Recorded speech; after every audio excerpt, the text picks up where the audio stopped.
అమ్మ మీ పేరు? సామ్రాజ్యం. ఓకే, ఇప్పటి వరకు మరి కూటమి పరిపాలన అనేది ఎలా అనిపించింది? బానే ఉంది, మాకు బానే ఉంది. అమ్మ మరి చంద్రబాబు నాయుడు గారి పరిపాలన అనేది ఇప్పటి వరకు చూసారు, మరి జగన్ గారి పరిపాలనకి చంద్రబాబు నాయుడు గారి పరిపాలనకి ఏమైనా తేడా అనిపించిందా? మాకు జగన్ బాబు అసలు వద్దమ్మా, అసలు అది మాకు తెలుసుకుంటేనే ఒళ్ళంతా అదో రకం అయిపోయింది. ఇప్పుడు మాత్రం చంద్రబాబు వచ్చింది మాత్రం బ్రహ్మాండంగా ఉంది. కాకపోతే కొంచెం నీళ్ళకి సంబంధించింది కొంచెం ప్రాబ్లం. ఆ కృష్ణా వాటర్ కొంచెం వదిలితే కొంచెం నీళ్ళకి మాత్రం ఇబ్బంది లేదు. అయితే ఉండటానికి మాత్రం మాకు బ్రహ్మాండంగా ఉంది. అది పుణ్యం అంటే ఆ చంద్రబాబుదే. మాకు ఇచ్చింది ఇల్లు లేని వాళ్ళకి ఇచ్చారు, ఏదో కలో గింజ చక్కగా బ్రహ్మాండంగా ఉంది. మాకు ఇంతకన్నా భాగ్యం ఇల్లు మాకు రాదు. మాకు చాలా అదృష్టం ఉంటే నా ఇల్లులు వచ్చినాయి చాలు మాకు. కాకపోతే నీళ్ళు వక్క కొంచెం నీళ్ళ వద్దే కొంచెం ప్రాబ్లం ఉంది. దాని వాటర్ వస్తే కొంచెం ఇబ్బంది లేదు, కృష్ణా వాటర్. మరి రోజా అంటున్నారు కదమ్మా, చంద్రబాబు నాయుడు తప్పుడు హామీలు ఇచ్చి ప్రజలందరినీ మోసం చేస్తున్నాడు అని అంటున్నారు కదా.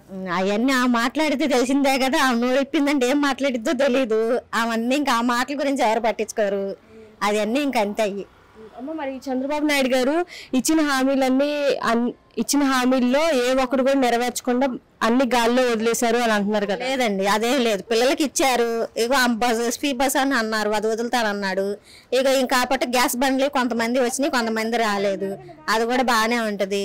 కాకపోతే ఈ 18,000 కూడా మరి వేస్తాను అంటున్నాడు కాబట్టి మరి వీళ్ళకి పొలాలకు కూడా వేసాడు, వాళ్ళకి కూడా వేసాడు. ఇబ్బంది ఏం లేదు. పరిపాలన అయితే బాగానే ఉందమ్మా, ఇబ్బంది ఏం లేదు. అది దానికి సంబంధించింది ఏం లేదు. అదే ఇప్పుడు మీరు అన్నారు కదమ్మా, మరి మొన్న 2వ తారీఖు అన్నదాత సుఖీభవ రైతులకి 7,000 వేయడం జరిగింది. అందరికి వేసారు, ఇచ్చాడు. అది కూడా ఇచ్చాడు. బస్సు కూడా వదులుతాను అంటున్నాడు కాబట్టి అది కూడా ఇబ్బంది ఏం లేదు. అయితే పరిపాలన చంద్రబాబు గారి పరిపాలన మాత్రం చాలా బాగుందమ్మా. మాకు మాత్రం ఈ టిక్కొని ఇళ్ళకి మాత్రం వాటర్కు కొంచెం తేడా ఉంది. ఆ కృష్ణా వాటర్ నుంచి ఆ ట్యాంక్ అయితే కట్టారు, దానికైతే నీళ్ళు మాకు ఇంకా వదలలేదు. ఆ వదిలితే ఆ నీళ్ళ వల్లే కొంచెం మాకు ప్రాబ్లం, అంతే, ఇంకేం లేదు. అంతా బాగానే ఉంది.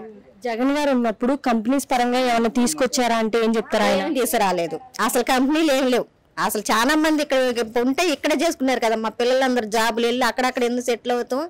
ఆ ఏం కంపెనీలు ఏమన్నా ఏం తెచ్చాడు, ఏమి తేలేదు. పరిపాలన ఏం లేదు అసలు. జగన్ అయితే పరిపాలన లేదు. అది మేమైతే జగన్ గురించి అయితే మాట్లాడడం. అది ఎందుకు ఆయన మంచి పరిపాలన చేశానని చెప్పాను అలా చెప్పుకోవడం తప్ప ఏం లేదు. చంద్రబాబు నాయుడు గారు ఇచ్చిన ప్రతి ఒక్క హామీలు నెరవేరుస్తున్నారా లేదు? పర్వాలేదు. అంటే ఇప్పుడే కదండి వచ్చింది కొత్త, మన రన్నింగ్ అవ్వాలిగా. కొత్త ఎవరికైనా కొంచెం బాధ్యతలన్నీ రావాలన్నప్పుడు టైం పట్టింది. అన్ని ఆయన కూడా ఏం కాదు, అన్ని నెత్తినేసుకున్నారు కాబట్టి నిదానంగా కడతాయి. 5 ఏళ్ళకి మాత్రం బాగా డెవలప్ అయిపోయింది. ఒక మాటలో ఏం చెప్తారు కూటమి ప్రభుత్వం గురించి? మాకు బాగానే ఉంది, సూపర్ గా ఉంది.